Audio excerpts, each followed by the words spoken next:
많은 언론 매체들이요, 내일 헌법재판관들이 과연 어떤 결정을 내릴지 여러 경우의 수를 분석하고 또 추측하는 기사들을 내놨습니다.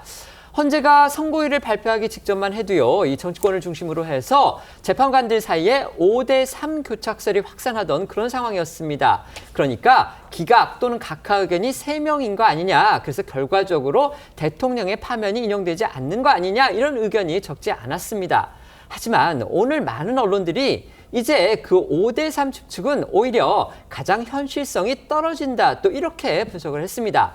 그 근거는요, 바로 이진숙 방통위원장과 관련한 헌재의 판례 때문이라고 합니다. 네, 헌재는 그동안 이 재판관 공석으로 인해 이 어떤 사건에 대한 결론이 달라질 그런 가능성이 있으면 구인 전원 재판관 체제의 완성을 기다리는 게 관례였다고 합니다. 그리고 이런 인식은요, 지난해 10월 이진숙 방통위원장과 관련한 이 헌재의 결정문을 통해서도 확인할 수 있었는데요. 당시 이 6인 재판관 체제였던 헌재는요, 이진숙 방통위원장 탄핵 사건이 접수가 되자 6명만으로도 심리를 가능하게 해달라는 이 이진숙 위원장의 이 가처분 신청을 인용을 하면서 재판관 7명 이상이어야 이 심리할 수 있다라는 이 헌재법 조항의 효력을 정지를 시켰습니다. 그러면서 결정문에 어떻게 담았냐면 이런 문구를 담았습니다. 이 재판관 6명의 의견이 팽팽하게 맞서고 있어 이 나머지 3명의 재판관의 의견에 따라서 사건의 향배가 달라질 수 있다면 공석인 재판관이 임명되기를 기다리면 된다라고 한 겁니다. 그러니까 이 재판관 공석 사태가 이 최종 결론에 영향을 미치는 상황에서는 이 최종 결정을 선고해서는 안 된다라는 취지의 이 판례를 남긴 셈이 되는 건데요. 이 판례를 이 대통령 탄핵 심판에 적용을 해본다면 헌재가 이미 이 선고일자를 정하고 또 결정문 작성 작업까지 들어간 것이 큰 의미를 지닌다라는 해석이 나옵니다. 무슨 말이냐면 이 앞선 이진숙 위원장 건 판례에 비춰서 이 대통령 선고일자 지정을 역해석해 보면 공석 재판관, 그러니까 이 마은혁 후보자 미임명이 영향을 주지 못할 정도로 이 재판관들 의견이 확정됐다는 해석이 가능해지는 겁니다. 다시 말해 가정이긴 하지만 이 재판관 평의 상황이 인용 5, 기각 3의 이 교착 상태로 끝나고 이를 그대로 선고하면은 대통령 탄핵은 기각이 되지만 만일 마은혁 후보자가 임명이 돼서 5인 쪽에 한 표만 더 준다면은 이게 이제 기각이 아닌 인용으로 결과가 달라질 수 있게 되는데 현재 재판관 평의 상황이 그 단계가 아니기 때문에 헌재가 선고를 결정했다, 이렇게 이제 볼 수 있다라는 해석인데요. 다만 작년 10월 이진숙 방송통신위원장 이 탄핵 사건 가처분 결정문이 이 헌재의 결정에는 큰 영향을 미치지 못할 거다라는 의견도 있긴 합니다. 그러니까 그 이진숙 방통위원장 이 탄핵 심판 대리인이었던 최창호 변호사는요, 당시 6인 체제였던 이 위원장 때와 대통령의 탄핵 심판은 사안이 달라서 적용하기 어렵다, 이렇게 내다봤습니다. 어쨌든지 간에 여러 언론 그리고 많은 법조계 인사들이 이제 이 같은 여러 경우의 수 가운데서 일단 5대3 교착설, 이건 가장 가능성이 낮은 것으로 평가가 돼서 후순위로 빠진 그런 상황이 됐습니다. 이 밖에 헌재가 내놓을 수 있는 결과로는요, 먼저 야권 등에서 주장하는 8대0 인용설이 있고요. 인용이 되더라도 일부 의견이 갈린 거라는 6대2 인용설, 그리고 이진숙 방통위원장 사건 때처럼 이념 성향별로 명확하게 양분되는 4대4, 그리고 결론은 기각설 등이 있습니다. 8대0 인용설을 평가해 본다면요, 사실 탄핵 심판 초반 때만 해도 법조계에서 이 가능성을 가장 높게 봤습니다. 하지만 변론이 진행되면 될수록 이 부분은 분위기가 반전된 게 또 사실입니다. 네, 말씀하신 대로 탄핵 심판 초반만 해도요, 법조계나 정치권을 중심으로 변론 종결 2주 안에 전원일치 인용 결정이 나올 거란 전망이 적지 않았습니다. 대통령 탄핵권이 워낙 중차대한 문제이기 때문에 국론 분열과 또 여러 후유증을 막기 위해서 가급적 재판관들이 인용이든 기각이든 만장일치 판결을 시도할 거다, 이런 관측이었는데요. 하지만 탄핵 심판을 진행하는 동안 변론 과정에서 곽종근 전 특전사령관 등 주요 증인들의 진술을 두고 이 신빙성 논란이 불거진 데다가 또 국회 측에서 소추 사유에서 형법상 내란죄를 철회하면서 이 절차적 공정성도 새로운 변수로 떠올랐습니다.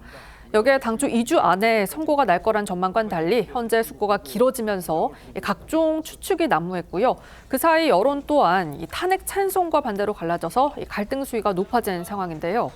법조계에서는 재판관 다수가 탄핵 인용 입장인 경우 이 혼란을 최소화하기 위해서 헌재가 전원일치 결정을 낼 수도 있지만 그렇더라도 절차적 문제 등에 대해 일부 재판관은 보충 의견이나 별개 의견을 결정문에 담을 수 있다는 전망도 나오고 있습니다.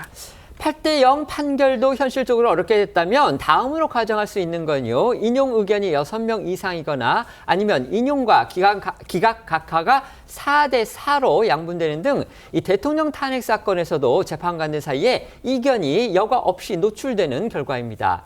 실제 가장 최근에 헌재가 8인 체제로 내린 결정이 한덕수 총리 겸 대통령 권한대행 탄핵 심판이었죠. 여기에서도 전원 일치 결정 나오지 않았습니다. 재판관들 사이에 오히려 5대2대1로 상당한 이견이 노출되는 그런 모습이었는데요. 결과는 정반대겠지만 비슷한 상황이 대통령권에서도 재현될 소지가 충분히 있다는 추측이 나오고 있습니다. 이 법조계에선 헌재 재판관 8명 모두 수십 년간 법관 생활을 한 베테랑들이기 때문에 한두 명 정도는 소신대로 소수 의견을 낼 수 있다고 내다봤습니다. 특히 대통령 탄핵 심판 과정에서 계속 논란이 일었던 절차적인 문제들 때문에 일부 재판관이 쟁점 본안 판단에 들어갈 필요도 없이 절차 위법성을 문제 삼아 각하 의견을 낼 거란 전망도 나옵니다. 특히 지난달 24일 한덕수 권한대행 탄핵 심판 선고에서 보수 성향으로 분류되는 정영식, 조한창 재판관이 각하 의견을 내자 대통령 탄핵 심판에서도 두 재판관이 절차를 문제 삼아 각하 결정을 내릴 수 있다는 의견이 여권을 중심으로 나오는 게 사실입니다. 당시 두 재판관은 국회가 대통령 대행인 한 총리 탄핵안을 가결하면서 의결 정족수를 대통령 탄핵이 아니라 국무위원 탄핵 기준에 151석으로 적용한 게 위헌 위법하다며 각하 의견을 냈습니다.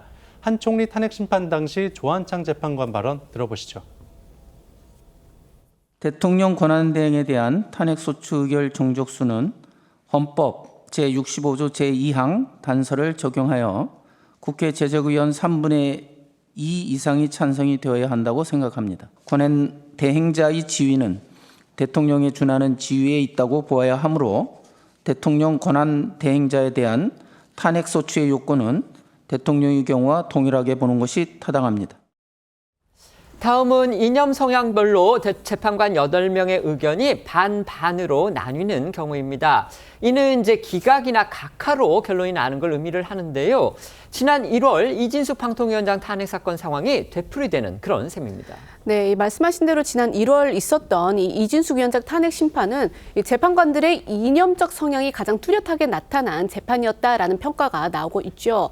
먼저 이 문재인 전 대통령이 임명한 문형배 헌재소장 권한대행과 이미선 재판관, 그리고 이 민주당이 추천한 정계선 재판관과 김명수 전 대법원장이 지명한 2명 중 이 정정미 재판관이 탄핵 인용 의견을 냈고요.